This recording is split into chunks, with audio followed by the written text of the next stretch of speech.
I spent most of my life overseas. When I was 7 to 14, my parents were missionaries, so I grew up in Guatemala. And then I came back to the States till 78. I left in 79 back to Guatemala. I met a French woman, moved to France, stayed there 21 years. And then later to Holland for 22 years. I left everything in Holland. At 57 years old, I had a life, a beautiful wife, beautiful children in university, a beautiful house, a beautiful job, shoes coming out of my ears. All this that I had, and I gave it up. Why Dahab? Dahab just happened like that, really. I was busy promoting diving and technical diving in Sharm, and we have some of the deepest and the best places here. You know that, Blue Hole. So I promoted technical diving and all the dive gear that went with it. I left in 2010, and I came back in 2017, so I was 7 years away. But now, Yousaf has come back to Dahab with a completely different mission in mind. I've come here to basically speak to the next generation, which is very important to me. And I came with a message from my father. And the message is this. It's called the Law of One. The Law of One is you have two choices in life, either to serve yourself or to serve others. If you serve yourself, you're not going to pass the test of life. If you serve others with love and forgiveness. Now in the days that we're living, and we see that all these love generators are being shut down, families are being separated, churches and mosques and also synagogues are being closed, now is more than ever that the people really need to understand that service to others is the only way that we're going to generate love. That's so well said. A lot of people have never heard of Dahab. How would you explain it to them? What draws you to it so much? Let's put it this way. In the Bible, also in the Quran, Egypt has always been a place of safety and learning for God's chosen, okay? We start with Abraham, then we have Joseph, then we have Moses, and then we have Jesus. Now, if you know these characters, not one of these characters was Egyptian, but they benefited from Egypt. Now Moses wandered with the children of Israel in this desert. So this desert is a chosen place of God. This is the cradle where God keeps us very, very safe. His full-time job is serving rice pudding on the streets of Dahab. Since I'm a chemist, I used to work in the oil field for 20 years. I know how to mix things very well. Egyptians love rice pudding, but I did it with a bit of a twist. Plus I ice it down since Dahab is the South Sinai. It's very, very warm. Inside the freezer, all the pudding. Look at that. Today we have 77 puddings. These things are like cheese. So you can turn it upside down. Wow. It's not gonna come out. They're 20 pounds each for they can have an extra topping of either or cinnamon and coconuts for free. If they want to have other toppings like raisins, sugar peanuts, caramel sauce, or honey, that's 5 pounds more. These are unsweetened raisins. Want to try one, Drew? Yeah. Come on, man. These are good raisins. Very good. But they're not the Californian. I know. That's true. I grew up on raisins as a kid. I'm legend for my pudding. I mean, I make it better than many, many mothers in this country. I give on first go customers a money back guarantee. I tell them take one bite. If they don't like it, they can give me back the pudding, I'll give them back the money. How did you think about rice pudding? There's so many things you could sell. It was something that was basically inspired, yeah? There's a guy here that was selling, come, let's go outside, I'll show you how this whole thing came out. There's a guy here that sells koshery, I don't know if you know. Yeah, I just had koshery in Cairo, it's amazing. And he was gonna retire, so I bought this cart. It's over here, it's retired. I fixed it up myself, because I originally trained as a cabinet builder and a carpenter. And then I had it painted by one of our painters here. This is the original baby right here. It's like an antique item now. Oh, this is cool. That's so cool. He rides his bicycle up and down the main roads of Dahab in the blazing hot sun that can reach up to 50 degrees Celsius or 122 Fahrenheit. And I average roughly about 18 to 25 kilometers every day. Yeah, good exercise.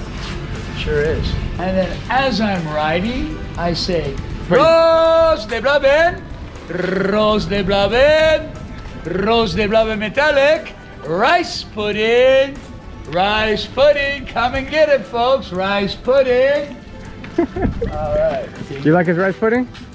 Yousaf's rice pudding has gotten so popular that pretty much everyone knows him in town. You could call him a local celebrity.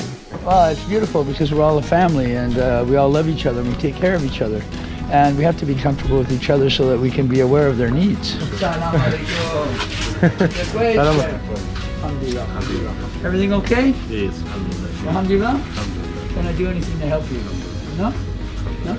Okay, great. Yousaf has a spiritual energy like none other, and just speaking with him gives you this feeling that he knows things that many of us don't. Now, I was aware of everything that's happening now 3.5 to 4 years ago. I knew that at one point people would be frozen in the place that they're at. That was the first lockdown. Lockdown number 2 is coming in October, and then they're going to put everybody in their box and vaccinate them. As you may have been able to tell by his name, Yousaf converted to Islam, and I was really curious to learn about what inspired him to do so. I converted to Islam about 14, 15 years ago. See, my parents were missionaries, or evangelical missionaries, so I was raised with the Bible between my teeth.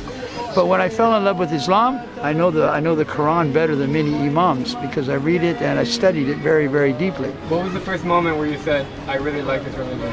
Well, it was 1/3 of the way through the Quran. I had this feeling that welled up from inside and hit my head, and it was a tingling sensation, and I said, holy crap, I'm a Muslim. Yeah, that was basically the revelation. And you're praying 5 times a day, and you're 5 times a day, and I fast during Ramadan, sometimes during the week. It does me good. amazing. Do you mind me asking your age? My age, I'm 60. 60. I was born in 1960. This is the year 2020. So yeah, 60 and 60. That was really an awesome experience to meet Yousaf. That's a guy I can talk to for literally days and days and never get bored. I mean, this guy has seen everything, and he knows so much, and he's just a really cool person just to connect with. And so it's been a really awesome experience. I hope you guys enjoyed this video. It's been really spontaneous, but you know, these are the ones that always turn out the best, right? When they're not planned. So I'm gonna continue traveling around Egypt, around Sinai. It is just incredible here.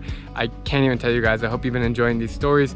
They've been a lot of fun to make, and a lot more coming soon. So I hope you guys are all well. Thank you so much for watching, and I will catch you tomorrow. If you had one message to say to the world, what would you say to them? Well, to be the law of one. The law of one is very simple. Service to self is a losing game. You're going to probably have to come back and do it all over again. Service to others in love and forgiveness. This is a lifetime lesson, and it's not easy to do. But in the long run, when you serve somebody, every action has a reaction. So you'll get a positive reaction from your action.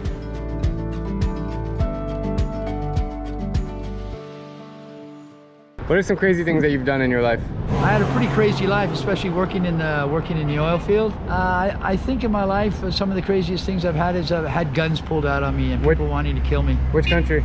Nigeria was a country for sure. Angola also, I had guns pulled on me there. Like pointed at your head? No, right at my chest. They said, we're going to kill you. So I grabbed the gun and put it right up against my heart and said, kill me now. Really? Yeah. And, why did they want to kill you? Usually for money. Did you pay them? No, I didn't pay them. I didn't have any money to give them, but they're usually drunk, drunk on drugs, and they set up a barricade across the road. So I used to travel in Angola with an ice chest full of beer and a carton of Marlboro. So usually I'd stop, give them a couple of beers, a couple of packs of Marlboro, and that would be okay. Is there anything in this world that you don't know? No, there isn't anything in this world I don't know. You know everything? Yeah, I got a download about 2 weeks ago. It's pretty cool. But I had to pass my test. That's what I came here for. I really look to find inspiring people and people doing cool stuff around the world, and it's not often that I come by someone like you, so thank you for being awesome. Well, man, listen, tomorrow you get to see the pudding, my operation on my Great. bicycle, how I'm all set up. I would love to do it. I'll show you my old cart. I used to use a cart also. Great.